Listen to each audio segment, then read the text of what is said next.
हरे कृष्णा। जन्म और मृत्यु से मुक्त होना है तो भगवान ने बताया है कई मार्ग, और एक ऐसा मार्ग जिसमें बस सुनना ही काफ़ी है। भगवान श्री कृष्ण अध्याय 13 के श्लोक नंबर 24 से 26 तक बताते हैं, ज्ञान, ध्यान, कर्म और भक्ति, इन विभिन्न साधनों से जीव आत्मा मुक्ति प्राप्त कर सकती है। य एवं वेति पुरुषं प्रकृतिं च गुणैः सह सर्वथा वर्तमानोपि न सह भूयो भी जायते।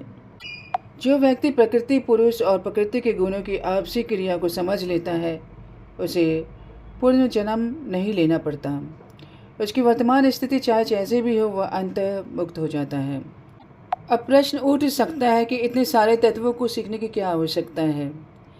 भगवान स्पष्ट करते हैं, पुरुष भोक्ता है, प्रकृति भोग्य है और भगवान नियामक है।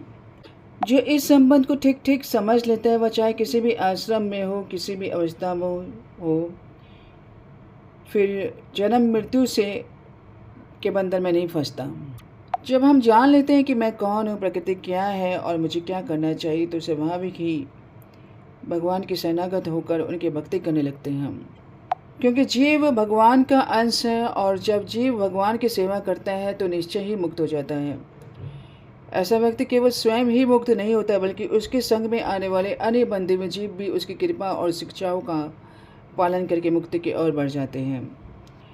इसलिए कहा गया है कि हमें सदा श्रेष्ठ पुरुषों का संग करना चाहिए।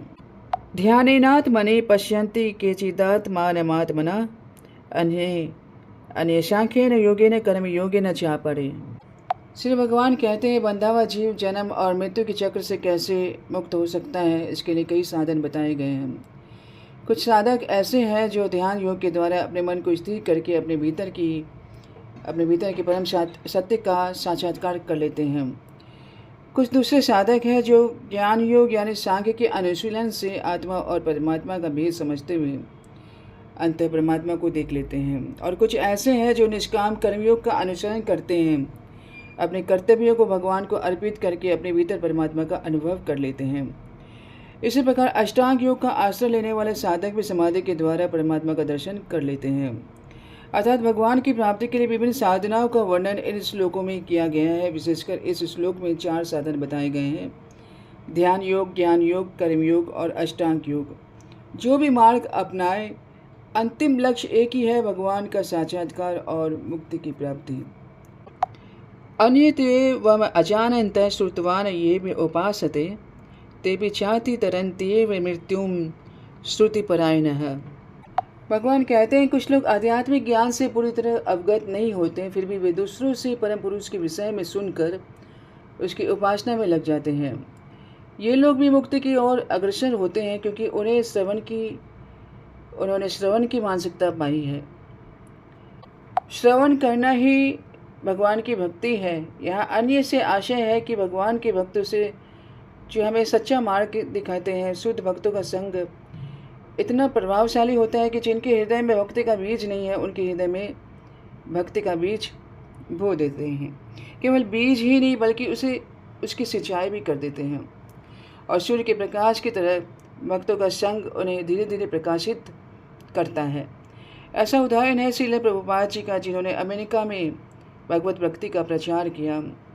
वहाँ कई लोग पहले भगवान से अनभिज्ञ थे, लेकिन उनके संग रहने और उनके उपदेश सुनने से उनके हृदय में भक्ति का बीज अंकुरित हुआ।